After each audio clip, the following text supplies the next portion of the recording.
Mukunda Jewelers first ever factory outlet. BA 2 to 12% charges with zero making charges low. Pattern on sale with zero making charges. Supreme court judge రాష్ట్ర ప్రభుత్వంపై ఆ, కొన్ని కామెంట్లు చేసిన పరిస్థితి ఏం చెప్తారండి దీని మీద? అంటే వాళ్ళు అన్నది కాన్స్టిట్యూషన్ ప్రకారం ఉన్న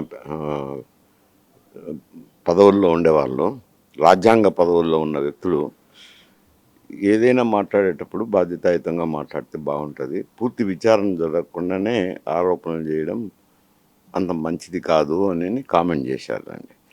ఇది లడ్డూలది. ఎందుకంటే లడ్డుల విషయం వచ్చేసరికి మామూలుగా నియమించేది పాలక మండలిని నియమించేది దేవాలయాలకు ప్రభుత్వమే నియమిస్తుంటుంది.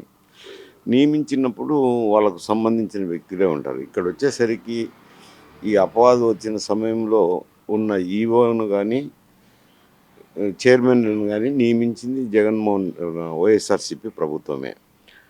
వైఎస్ఆర్సీపీ ప్రభుత్వం అంటే బాధ్యత అయితే వైఎస్ఆర్సీపీ ప్రభుత్వానికే వస్తుంది కదా. వచ్చినప్పుడు అక్కడ జరిగినప్పుడు ఇటువంటివి జరుగుతున్నది నాణ్యత తగ్గిందనేది జనరల్గా తిరుపతి నుంచి లడ్డు తెచ్చి ఇచ్చే వాళ్ళంతా ప్రతి ఒక్కరూ మాట్లాడుతున్న విషయమే. అది అందరికీ తెలిసిన విషయమే. అంతకుముందు ఉన్నట్లు ఉండడం లేదు. చాలా రోజులు నిల్వ గట్టిపడిపోతుందని మామూలుగానే అనుకుంటున్నారు. ఇవి మరి కొత్తగా ఈవోని నియమించినాక ఏదో కొన్ని ఆదేశాలు ఇచ్చింటారు, ఇట్లా నాణ్యత చూడండి అని చేసినప్పుడు వాళ్ళకు అనుమానం వచ్చి శాంపుల్స్ తీసినప్పుడు కొంచెం నాణ్యత లేని కల్తీ నెయ్యి వస్తుంది అని రిపోర్ట్లు వచ్చినాయి. అంటే దాంట్లో మార్కు పెడతారనుకోండి, మేము ఇచ్చిన రిపోర్టు కరెక్ట్ అని కాదని జనరల్గా రిమార్క్స్ పెడుతుంటారు. అంటే అది జనరల్ ఏ రిపోర్ట్లు అయినా అని ఉంటుంది, సహజంగా పెడుతుంటారు. ఎందుకంటే డబుల్ సేఫ్టీ ఉండాలని చెప్పి ఆర్గనైజేషన్కి చెడ్డ పేరు లేకుండా ఉండాలని అట్లా పెట్టుకుంటుంటారు. దాన్ని బేస్ చేసుకొని ముఖ్యమంత్రి గారు కామెంట్ చేశారు, కల్తీ నెయ్యి కలిపినారు అని చెప్పి.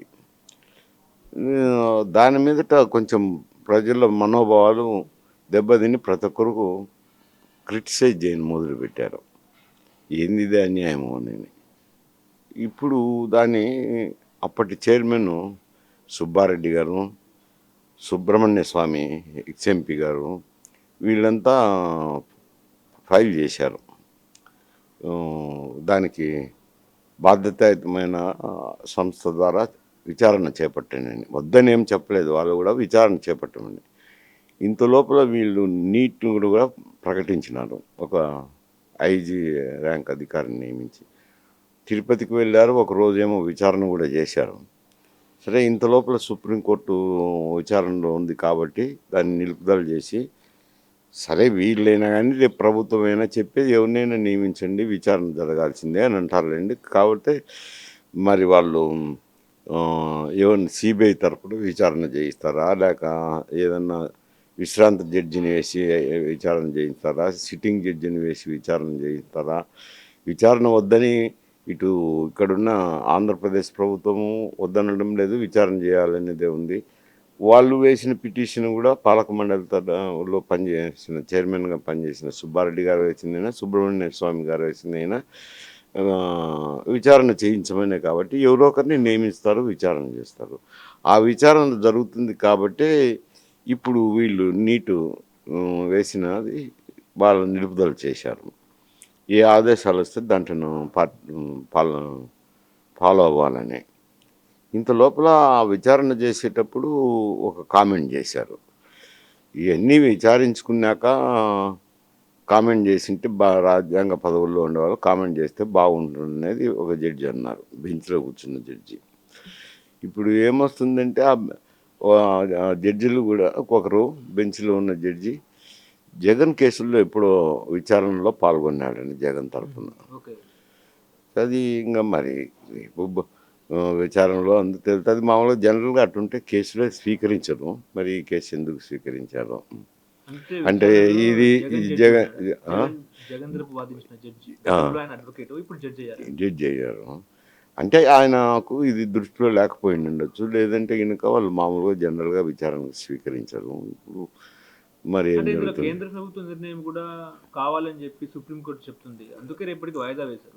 మరి కేంద్ర ప్రభుత్వం ఎటువంటి నిర్ణయాన్ని ప్రకటించే అవకాశం ఉంది? వాళ్ళు కూడా విచారణ చేయమని అంటారు. ఓకే. అందరూ విచారణ చేయమనేదే చెప్తారు.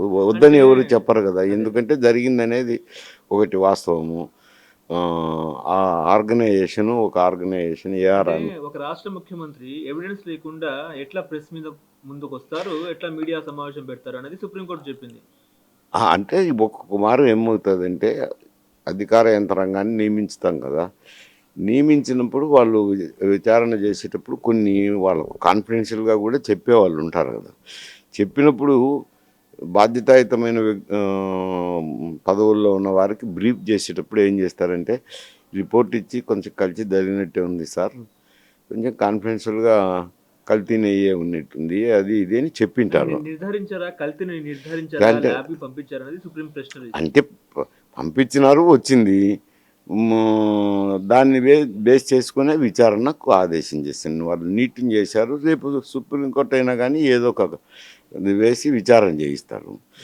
విచారణ చేయకముందానే ఎందుకని అంటారు. జనరల్గా ఏమవుతుంది అంటే రాజ్యాంగ పదవుల్లో ఉండే నాయకులకు బ్రీఫ్ చేసేటప్పుడు అధికార యంత్రాంగం బ్రీఫ్ చేసి కాన్ఫిడెన్షియల్గా ఇటు అంటున్నారు సార్ కల్తీ ఉంది అని చెప్తారు. దాంట్లోకి ఎవిడెన్స్లు ఉండవు, వాళ్ళకు ప్రైవేట్ ఇన్ఫర్మేషన్స్ ఉంటాయి, అది చెప్తారు. అది చెప్పినప్పుడు కొంచెం రాజకీయ నాయకులు పదవుల్లో ఉన్నప్పుడు మాట్లాడుతుంటారులేండి, ఎక్కడైనా సహజంగానే మాట్లాడుతుంటారు. అంటే జరిగింది జరగనట్టు అన్నట్టు ఏమైనా భ్రమ కల్పించారా? జరిగింది జరగనట్టు కాదు. వాళ్ళు ఏం చెప్తారంటే మాకు కూడా అప్పుడు నేను కూడా హోంమంత్రిగా పనిచేసినప్పుడు ఇంటెలిజెన్స్ వాళ్ళు రిపోర్ట్ ఇచ్చేటప్పుడు రిపోర్ట్ ఇచ్చి కొంచెం కాన్ఫిడెన్షియల్గా ఇవి అంటున్నారని చెప్తారు, అనుకుంటున్నారని చెప్తారు. దానికి ఎవిడెన్స్ ఉండదు. దాన్ని మనం పరిగణలోకి తీసుకొని ఏదో నిర్ణయాలు చేస్తుంటాం. ఇప్పుడు సుప్రీంకోర్టు చివాట్లు అనేవి ఇక్కడ ఏమంటే ఇది లడ్డూకు సంబంధించిన వ్యవహారం కాబట్టి పత్రికల్లో అందు వచ్చింది కాబట్టి కొంచెం కాంట్రవర్సీ అయింది. ఇప్పుడు సుప్రీంకోర్టు చివాట్లు అనేది చంద్రబాబుకు కానీ అటు టీడీపీకి ఇరుకున పెట్టే విధంగా లేదంటారా? అంటే రేపు పొద్దున ఇది వచ్చింది అనుకోండి బయటికి, ఈ వ్యవహారం బయటకు వస్తే అప్పుడు కోర్టు కూడా విచారణ చేస్తుందో మాకు వద్దు పోని అంటారు ఆ బెంచి. అంటే తాను కూడా తలిస్తే దైవం ఇంకోటి తలిచినట్టు అన్నట్టు ఏమైనా ఉందా చంద్రబాబు? కాదు, అది ఏమో ఎప్పుడైనా తేలేదేలేండి, విచారణ చేసింది తేలేదే. ఎందుకంటే జనరల్గా కూడా జనం అంటే అంటున్నారు అసత్య ప్రచారం చేశారు, సుప్రీంకోర్టే చివాట్లు పెట్టింది కదా అని చెప్పి వైసీపీ వాళ్ళు చెప్తున్నారు. అంటే అది ఇప్పటికి ప్రస్తుతానికి చెప్పుకోవచ్చు. రేపు పొద్దున విచారణ వేసినాకైనా విచారణ అయినా తేలుతారు కదా.